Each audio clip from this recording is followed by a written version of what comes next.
The war had been going on for 23 years. Three powerful alien races were killing each other across the galaxy.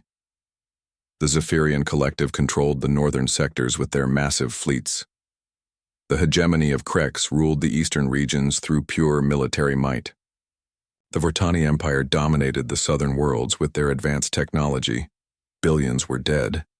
Entire star systems lay in ruins.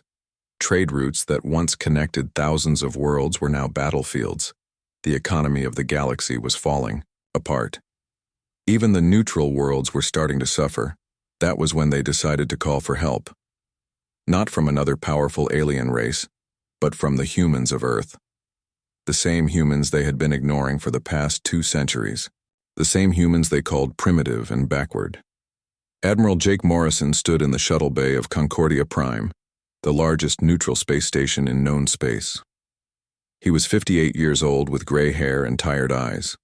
Behind him stood his team. Lisa Parker was the best negotiator Earth had ever produced. Rick Henderson knew more about alien military capabilities than anyone else in human space. Morrison looked out at the massive station around them. Concordia Prime was built by 12 different alien species working together. It was supposed to be a symbol of galactic cooperation. Today it would be the place where 3 warring empires would try to use humanity for their own benefit. The main conference room was huge. It could hold 500 beings comfortably. Today it held only 9. 3 representatives from each warring faction, and 3 humans who were supposed to somehow fix a war that had consumed the galaxy. High Chancellor Vextar of the Zephyrian Collective was the first to speak. He was tall and thin with blue skin and 4 arms. His voice was cold and commanding. "Humans," he said without looking at them directly, "your species has finally been granted the honor of participating in galactic affairs. We require your industrial capacity to build ships for the Collective. Your factories will work for us until this war is won." War Master Thockrell of the Krex hegemony was completely different. He was short and broad, with thick armor covering his entire body. His species were born warriors who respected only strength. "The Krex need weapons," he growled. "Human manufacturing is adequate for basic equipment. You will supply our armies or face the consequences of defying the hegemony." Empress Silandra of the Vortani Empire was the most beautiful and the most dangerous. Her people were known for their intelligence and their cruelty. She smiled as she spoke, but her eyes were like ice. "The Vortani require settlement worlds for our displaced populations," she said, in a voice like silk. "Human colonies will be evacuated to make room for proper citizens of the galaxy. This is not a request." "Admiral," Morrison sat quietly through all of this. Lisa Parker had prepared detailed proposals for ending the war. Rick Henderson had intelligence reports that could help all 3 sides find a peaceful solution. None of the aliens seemed interested in hearing what the humans had to say. "We came here to help end this war," Morrison said finally. "Not to be divided up like spoils of war." High Chancellor Vextar laughed. It was a harsh sound that filled the room. "Help? You are primitives who discovered faster-than-light travel only 3 centuries ago. The Collective has been traveling the stars for 10,000 years. You exist because we allow it." War Master Thockrell slammed his armored fist on the table. "Humans are weak. Your military is pathetic. Your technology is centuries behind ours. You should be grateful we are giving you the chance to serve a real power." Empress Silandra's smile never wavered. "Your species had a brief moment of relevance when you first reached the stars. That moment is ending. Choose your masters wisely, because you will serve someone before this war is over." Lisa Parker tried to salvage the situation. She had spent months preparing compromise proposals that would benefit everyone. She opened her datapad and began to present carefully crafted solutions. "If we look at the resource allocation across the disputed sectors," she began, "there are ways to divide territory that would give each faction what they actually need, rather than what they think they want." The aliens barely glanced at her proposals. High Chancellor Vextar waved one of his 4 hands dismissively. "We are not interested in the opinions of primitives. Choose which empire you will serve or face the consequences." War Master Thockrell stood up and pointed at the humans. The Krex hegemony offers protection from our enemies. Serve us willingly or be conquered when we win this war. Empress Silandra leaned forward with her cold smile. The Vortani Empire is offering you a place in the new galactic order. Refuse, and you will have no place at all. Admiral Morrison looked at each of the alien representatives. These were supposed to be the most advanced civilizations in the galaxy. These were the powers that controlled thousands of worlds and commanded fleets of ships that could destroy planets. And they were acting like children fighting over toys. He stood up slowly. His weathered face showed no emotion at all. Lisa Parker and Rick Henderson knew that look. It meant the Admiral had made a decision. "Ladies and gentlemen," Morrison said in a quiet voice that somehow carried clearly across the large room, "we came here in good faith to help end this senseless war. We brought proposals that could save millions of lives and restore peace to the galaxy. Since you prefer to continue bleeding yourselves dry while insulting those who offer assistance, we will leave you to it." The human delegation began to gather their materials. The aliens looked surprised. They had expected the humans to beg or to choose sides. They had not expected them to simply leave. High Chancellor Vextar stood up as the humans headed for the door. "You cannot simply walk away from galactic affairs. The collective will remember this insult." War Master Thockrell's voice was full of anger. "Run back to your little blue world, humans. Real powers are deciding the galaxy's future. You have chosen to be irrelevant." Empress Silandra called out as the humans reached the exit. "This is your last chance to matter in galactic history. Leave now, and you will never have another opportunity." Admiral Morrison stopped at the door and looked back at the three alien representatives. "Good luck with your war," he said simply. Then he walked out, followed by his team. As their shuttle departed Concordia Prime, Rick Henderson asked Morrison what their next move should be. The Admiral's response was simple. "We go home and let them have exactly what they asked for." Behind them, the three most powerful civilizations in the galaxy prepared to resume their war. They had no idea what they had just set in motion. The first shots of renewed war were fired 6 hours after the human shuttle left Concordia Prime. High Chancellor Vextar ordered the Zephyrian Collective to attack Krex mining colonies in the Outer Rim. War Master Thockrell responded by sending Krex battleships to blockade Vortani trade routes.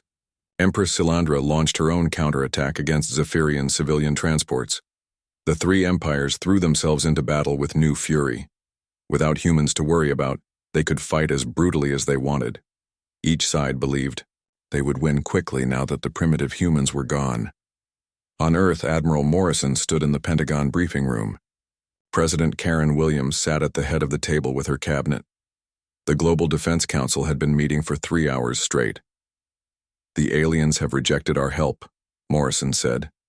"They made it clear they see us as resources to be divided up, not partners in peace. I recommend we implement protocol isolation immediately." President Williams nodded. She was a former Air Force general who understood military necessity. "Do it. Bring our people home." Protocol isolation was humanity's secret plan for galactic conflicts. All human trade ships would return to Earth-controlled space. Diplomatic missions would be withdrawn from alien worlds. The Sol Defense Fleet would take defensive positions around human colonies. Dr. Steve Johnson, Director of Xenological Studies, stood up with a datapad in his hands. He was the man who knew more about alien psychology than anyone on Earth. His news was not good. "We have intercepted communications from all three factions," he said. "They are planning to divide human space between them after the war ends. The Zephyrians want our industrial worlds. The Krex want our agricultural colonies. The Vortani want our research facilities." The room fell silent. The aliens had not just rejected human help. They were planning to conquer humanity completely. Captain Amy Foster was commanding the merchant ship New Horizon in the Kepler sector when the evacuation order came through. Her crew was half human and half alien. They had been trading peacefully with the local stations for months. "All human vessels return to Sol space immediately," came the message from Earth Command. "This is not a drill. Implement emergency protocols. Now, Amy looked out at the space around them. 3 different fleets were moving toward each other. Krek's warships were approaching from the north. Vortani destroyers were coming from the south. In the middle was the trading station where they had been doing business for years. "Get us out of here," Amy told her pilot. "Maximum speed." The New Horizon jumped to hyperspace just as the battle began. Behind them, the trading station exploded as Krek's and Vortani ships tore each other apart. Hundreds of civilians died in seconds. The same scene was happening across dozens of star systems. Back on Earth, the alien powers were celebrating their freedom from human interference. Zephyrian news broadcasts showed High Chancellor Vextar giving speeches about human cowardice. Krek's military leaders boasted that they no longer had to consider primitive human feelings. Vortani nobles spoke of humanity's brief moment of galactic importance coming to an end. But the celebrations did not last long. Within 2 weeks, problems began to appear. Zephyrian hospitals ran out of medical supplies. Most of their advanced medicines came from human manufacturers. Krek's warriors discovered that their weapons were breaking down faster than usual. Human-made armor and guns had been much better than their own designs. The Vortani Empire faced the biggest crisis. Their supply chains had depended heavily on human efficiency. Human cargo ships always arrived on time. Human traders always honored their contracts. Without them, the Vortani economy began to collapse. Commander Tony Garcia sat in the observation post on Titan, Saturn's largest moon. His job was to monitor alien communications across the galaxy. What he was hearing worried him. "The tone is changing," he reported to Admiral Morrison. 3 weeks ago they were laughing at us. Now they sound desperate." The intercepted messages told a clear story. The war that was supposed to end quickly was getting worse. Without human resources, all 3 empires were burning through their reserves at an alarming rate. Krek's War Master Thokrael was heard screaming at his generals. "Where are the reinforcements? Where are the supplies? How are we losing ships faster than we can build them?" High Chancellor Vextar called emergency meetings with his advisors. "The collective's industrial output has dropped 40%. Our colonies are starving. Our fleets are running out of ammunition." Empress Silandra faced open rebellion from her own nobles. "The empire is falling apart," they told her. "Our trade routes are destroyed. Our people are fleeing to neutral worlds. We need help." The war that had lasted 23 years was suddenly moving toward a conclusion. But it was not the victory any of the 3 empires had expected. They were all losing. Dr. Steve Johnson presented his analysis to President Williams. The alien economies were more dependent on human involvement than they realized. Our industrial capacity, our reliability, our efficiency, they took it all for granted. Admiral Morrison studied the intelligence reports from Commander Garcia. They are running out of everything: ships, weapons, food, medicine. The war is consuming their civilizations. "What about casualties?" President Williams asked. "Worse than ever," Morrison replied. "Without human medical supplies, more wounded soldiers are dying. Without human-made equipment, more ships are being destroyed. The death toll is climbing faster than ever before."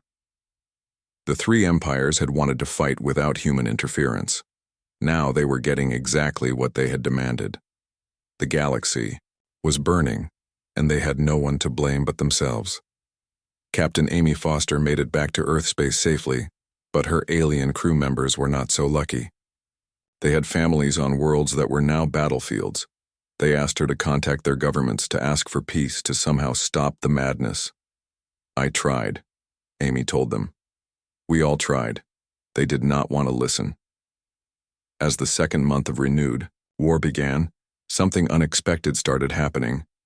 Secret communications began appearing on Earth's diplomatic channels, not from the 3 empire leaders but from their subordinates. Generals, admirals, governors, and civilian leaders were all sending the same message. They wanted the war to end. They wanted human help. They were too proud to admit it publicly, but they were desperate enough to ask in private. President Williams read the messages in her office late at night. Hundreds of them were arriving every day. All of them said the same thing. The galaxy needed humanity more than humanity needed the galaxy. Admiral Morrison knocked on her door and entered without waiting for permission. "Madam President, we need to make a decision. The aliens are destroying themselves. If we do nothing, there might not be much left to save." President Williams looked out the window at the lights of Washington, D.C. Somewhere up there, among the stars, entire civilizations were committing suicide because they were too proud to admit they needed help. "What do you recommend, Admiral?" Morrison's answer was simple. "We wait. They walked away from our help when they needed it most. Now they have to live with the consequences. When they are ready to ask properly, we will listen. But they have to ask." The galaxy that had laughed at human weakness was learning a hard lesson. Sometimes the most powerful thing you can do is nothing at all. 6 months had passed since Admiral Morrison walked out of the peace talks. The galaxy was dying. What had started as a three-way war between empires had become something much worse. It was now a fight for survival that was consuming entire civilizations. The Zephyrian homeworld burned under orbital bombardment from Krek's dreadnoughts.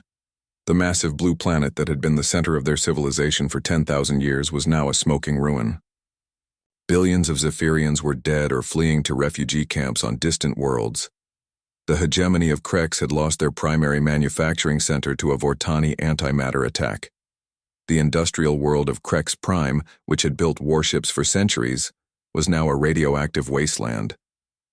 The Kreks military was running out of new ships to replace the ones they lost in battle every day. The Vortani Empire watched helplessly as Zephyrian bioweapons spread across their agricultural colonies. Entire planets that had fed the Empire for generations were now dead worlds covered in toxic fungus. The Vortani people were beginning to starve on their core worlds. On Earth, Dr. Helen Cruz stood before the Global Defense Council with charts and numbers that told a terrible story. She was the best economist humanity had ever produced, and her analysis was clear. "The alien civilizations are burning through resources faster than they can replace them," she said. "Their combined economic output has dropped by 60%. In 6 months, interstellar trade has almost completely stopped. The galactic economy is in free fall." President Williams studied the data on her screen. "How long can they keep this up?" "At this rate, all 3 empires will collapse within 2 years, Dr. Cruz replied. "Maybe less. They are destroying themselves." Admiral Morrison received daily intelligence reports from Commander Garcia's monitoring stations throughout the galaxy. The news got worse every day. The alien fleets that had once numbered in the thousands were now reduced to hundreds of operational vessels. Each empire was conscripting civilians to fight their wars.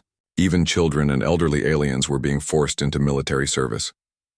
Captain Pete Johnson commanded the exploration vessel Endeavour on the outer rim of human space. His mission was to chart new star systems, but today he encountered something that made him sick to his stomach. A convoy of Zephyrian refugee ships drifted in space near the border of human territory.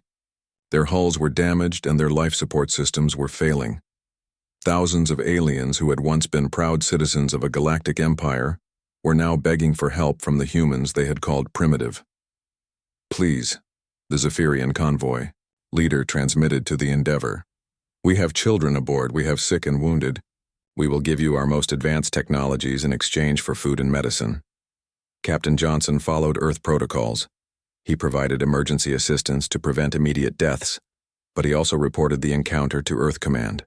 The once mighty Zephyrian collective was reduced to trading their greatest secrets for basic supplies. The breaking point came when intelligence reports reached Earth about planet-killer weapons. The Vortani Empire, facing complete defeat, was threatening to deploy antimatter bombs capable of destroying entire worlds. They would target the Zephyrian and Kreks homeworlds directly. The Zephyrian collective responded by revealing they had developed similar weapons during the war. If the Vortani used planet killers, the Zephyrians would retaliate by destroying every Vortani world in the galaxy. The Kreks hegemony, not to be outdone by their enemies, began mobilizing their own doomsday arsenal. War Master Thokral announced that if either enemy used world-destroying weapons, the Kreks would unleash their own against both empires simultaneously. President Williams called an emergency meeting in the deep bunkers beneath the White House. The Situation Room was filled with her most trusted advisors. The fate of trillions of beings across the galaxy hung in the balance. If any of these factions deploy planet-killer weapons, the escalation will make dozens of star systems uninhabitable, warned Intelligence Director Ryan Cooper. We are looking at the largest genocide in galactic history. The death toll could reach into the trillions. Dr. Steve Johnson spoke up from his seat at the table. We have a moral obligation to prevent this. These may be the same aliens who insulted us, but they are still living beings. We cannot stand by and watch entire species be exterminated. Admiral Morrison reminded the Council of what had happened at Concordia Prime. They explicitly rejected our help. They told us we were irrelevant. They said we should be grateful to serve them. Why should we save people who wanted to enslave us? The debate continued for hours. Some argued for immediate intervention to prevent genocide. Others insisted that humanity should let the aliens face the consequences of their own choices. The moral weight of the decision was crushing. Then new intelligence arrived that changed everything. Neutral worlds throughout the galaxy were sending desperate messages to Earth. The Harmony Worlds, the Traitors Consortium, the Free Systems Alliance, and dozens of other peaceful civilizations were all begging humanity to intervene. Commander Garcia brought the messages to the Situation Room. They all say the same thing. Everyone realizes now that humanity was the only force capable of maintaining galactic stability. Without us, the galaxy is tearing itself apart. The peaceful worlds that had stayed out of the war were now facing extinction as well. Refugee populations were overwhelming their resources. Trade routes that connected their worlds were becoming battlefields. The warring empires were demanding they choose sides or be conquered. We ignored the war for 23 years because it did not affect us directly, came one message from the Harmony Worlds. Now we understand that peace requires active maintenance. Only humanity has the wisdom and strength to restore order to the galaxy. President Williams read message after message from civilizations that had never asked Earth for anything before. They were all admitting the same thing. The species they had ignored for centuries was now their only hope for survival. Dr. Cruz updated her projections based on the new intelligence. If the three main empires destroy each other, the economic collapse will spread to every world in the galaxy. Billions will die from starvation and disease even on worlds that never participated in the war. Admiral Morrison studied tactical reports on his tablet. The alien militaries were so weakened that a relatively small human force could disable their planet-killer weapons. But such an operation would require revealing capabilities that humanity had kept secret for decades. We have the power to stop this, Morrison said quietly. The question is whether we should. President Williams looked around the room at her advisors. These were the smartest and most experienced people humanity had to offer. They were all looking to her to make the most important decision in human history. Outside the bunker, above ground, people went about their daily lives unaware that their president was deciding the fate of the galaxy. The species that had walked away from peace talks was now being asked to save everyone who had rejected their help. The irony was not lost on anyone in the room. The galaxy that had called humanity irrelevant was now begging for human intervention. The question was whether humanity would answer that call. The neutral worlds of the galaxy sent their most important leaders to Earth. Ambassador Zethka of the Harmony Worlds and Chancellor Morden of the Traitors Consortium arrived at Luna Station carrying the most urgent message in galactic history. The three warring empires were hours away from destroying each other and taking the galaxy with them. President Williams met with her cabinet in the Situation Room 500 feet beneath the Pacific Ocean. The room had been built to survive nuclear war, but today it might need to survive something much worse. Secretary of State Linda Adams argued for immediate action to save billions of lives. Defense Secretary Carl Brooks warned that any human involvement could drag Earth into a war that might last centuries. Admiral Morrison sat quietly at the end of the table. He had been studying intelligence reports for the past 6 hours. His weathered face showed no emotion as the debate raged around him. The alien delegation presented intelligence that made everyone in the room go silent. The Vortani Empire had begun moving their population to deep space bunkers. They were preparing to watch their homeworld burn while they destroyed their enemies. The Zephyrian Collective was positioning planet-killer weapons around Krek's territory. The hegemony of Kreks had issued final ultimatums demanding unconditional surrender within 72 hours. Dr. Helen Cruz stood up with new economic projections that painted a picture of complete galactic collapse. If any major faction is completely destroyed, the economic shock will trigger starvation and technological regression across hundreds of worlds. We are looking at a new dark age that could last for centuries. Commander Garcia brought the latest intercepts from alien command centers. The Zephyrian High Command had accepted that their homeworld would be destroyed, but vowed to take their enemies with them. Krek's War Masters spoke of dying with honor while dragging the galaxy into darkness. Vortani Empress Silandra had recorded what she called her final address to a doomed universe. The breakthrough came from an unexpected source.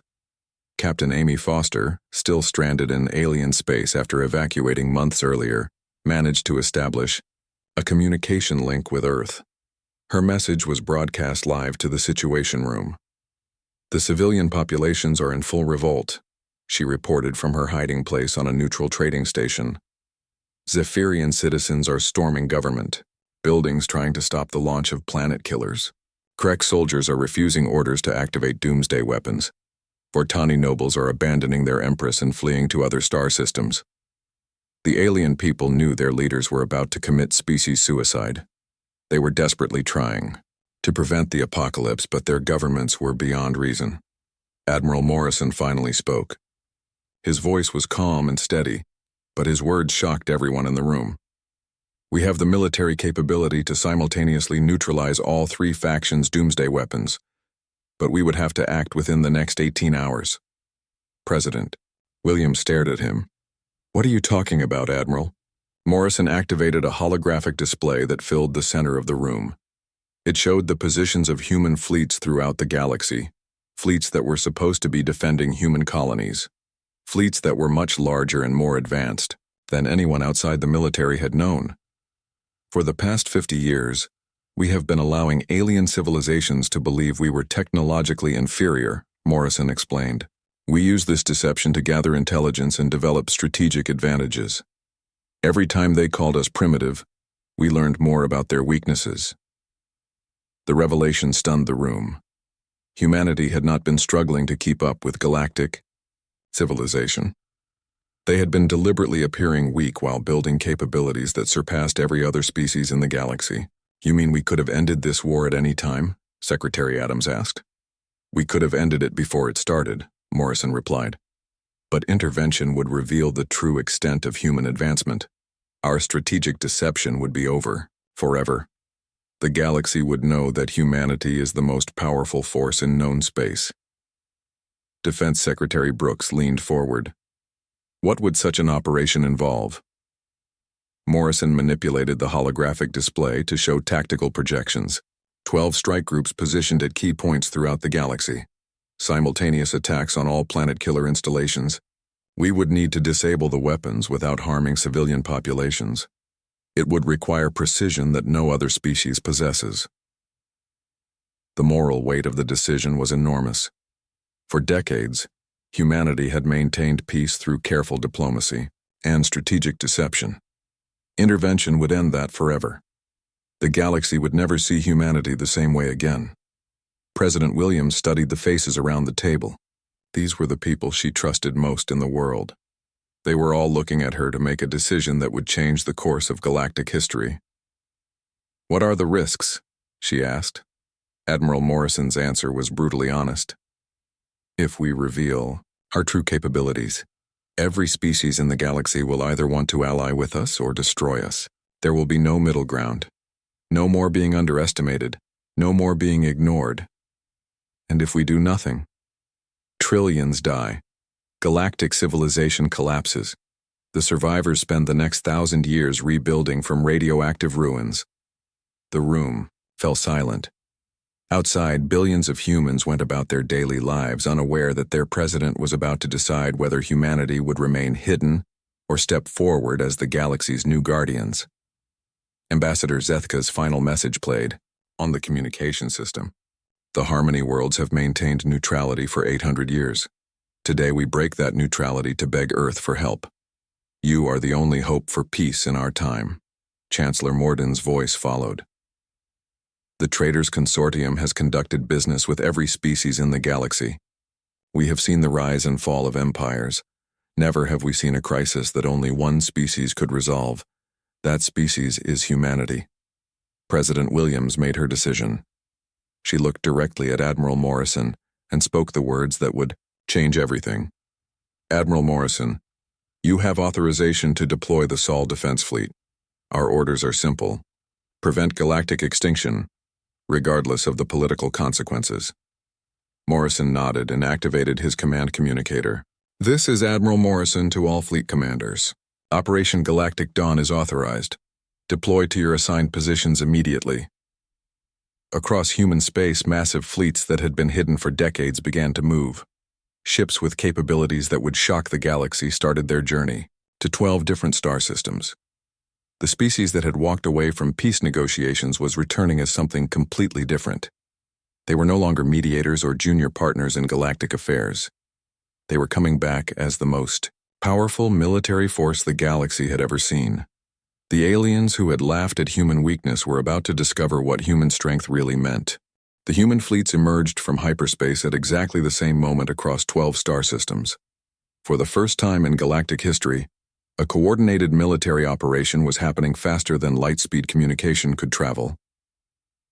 The alien powers had no warning and no time to react. Captain Derek Martinez led Strike Group Alpha as they appeared above Krex Prime. The Krex homeworld was surrounded by massive platforms carrying planet-killer weapons. Each platform was the size of a small moon and defended by hundreds of warships. The Krex had spent months building these weapons to destroy their enemies. This is Captain Martinez to all Krex forces, he broadcast on every frequency. Power down your weapons immediately. This is your only warning.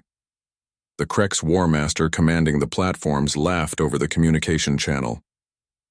Primitive humans, dare to threaten the Krex hegemony. We will add your ships to our target list. What happened next shocked every alien in the system. The human ships simply vanished, not destroyed, not retreating, but completely invisible. The Krex sensors could not detect them at all. Then the planet-killer platforms began shutting down one by one. The humans were somehow boarding the platforms without being seen. Krex security forces found their weapons disabled and their control systems locked out. Not a single Krex warrior was killed, but their doomsday weapons were completely neutralized. How are they doing this? The Krex War Master screamed at his officers. Where are their ships? How did they get aboard our platforms? Commander Sarah Blake's task force intercepted the Zephyrian genocide fleet heading toward Vortani space. The Zephyrians had assembled the largest battle fleet in their history, 300 ships carrying enough firepower to burn entire worlds to ash. Zephyrian fleet, this is Commander Blake of the Earth Defense Force. Stand down immediately or face the consequences. High Chancellor Vextar responded personally from his flagship. The collective does not take orders from primitives. Open fire on the human ships. Show them the price of interfering with superior beings. The Zephyrian fleet opened fire with everything they had. Energy beams and missile barrages filled space around the human ships. When the weapons fire cleared, the human fleet was completely undamaged. Their shields had absorbed attacks that should have vaporized them. Then the human ships began to move. They were faster than anything the Zephyrians had ever seen. Human vessels danced between Zephyrian capital ships like fighters around cargo haulers. In minutes, the entire Zephyrian fleet was disabled. Their weapons were offline. Their engines were dead, but their life support systems remained intact. This is impossible, High Chancellor Vexitar whispered as human marines boarded his flagship. Our technology is 10,000 years ahead of yours. Captain Frank Torres confronted the Krex final assault force preparing to destroy Zephyrian colonies. The Krex warriors were legendary throughout the galaxy for their fighting ability. They had never been defeated in direct combat. Krex forces withdraw immediately, Torres broadcast. You have 10 minutes to leave this system. The Krex response was predictable. Humans do not give orders to Krex warriors. We will teach you. Why the galaxy fears us. The Krex assault fleet charged directly at the human ships. They expected glorious battle between warriors. Instead, they found themselves completely outmatched. Human weapons cut through Krex armor like paper. Human ships moved faster than Krex targeting systems could track. Human tactics were beyond anything the Krex had imagined possible.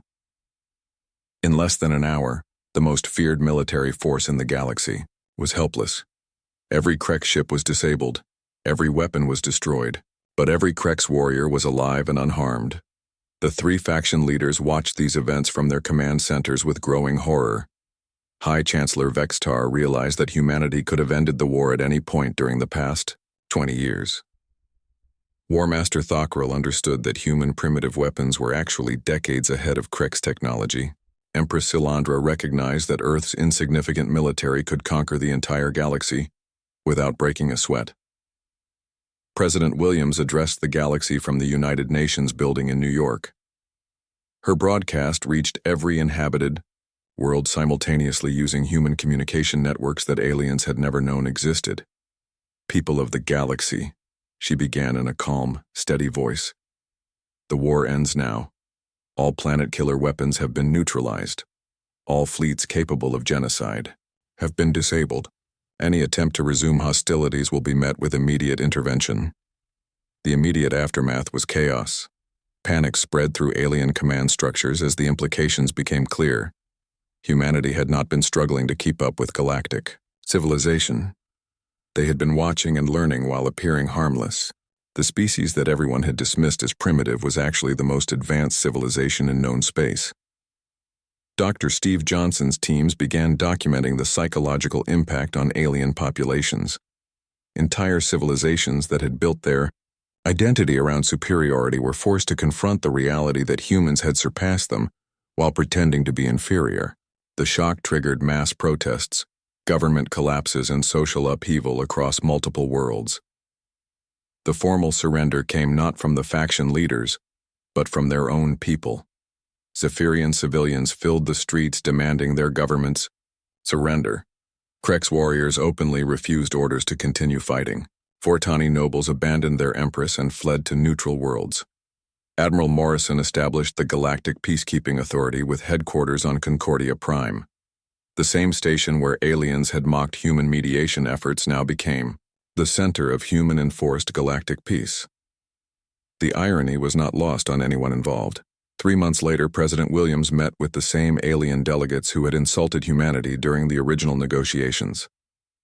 This time they came as defeated supplicants seeking mercy from the power they had dismissed as irrelevant. High Chancellor Vextar entered the meeting room with his head bowed. His pride was completely shattered. On behalf of the Zephyrian Collective, I formally apologize for our arrogance. We beg for human guidance in rebuilding our civilization. War Master Thockrell, the proud Krex warrior who had threatened to conquer Earth, knelt before Admiral Morrison. The hegemony of Krex offers complete submission to human authority. We place our military forces under your command. Empress Silandra, who had spoken of humanity's brief moment of relevance, formally dissolved the Vortani Empire. We request Earth's protection for our surviving people. We have no right to govern ourselves after such catastrophic failure. Admiral Morrison looked at each of them with the same calm expression he had worn during the failed peace talks. His response echoed his words from months earlier, but with a crucial difference. We came here in good faith to help end this senseless war. You rejected our help and insulted our efforts. Now we are going to do exactly what we promised, but on our terms. He stood up and walked to the window overlooking Concordia Prime. Human ships patrolled the space around the station. Human Marines kept the peace in the corridors. Human administrators managed refugee relief efforts. The galaxy laughed at human weakness. Morrison continued without turning around. Now you will learn to respect human strength. Peace will be maintained, trade will be restored, and refugees will be fed. But you will never again mistake our kindness for weakness.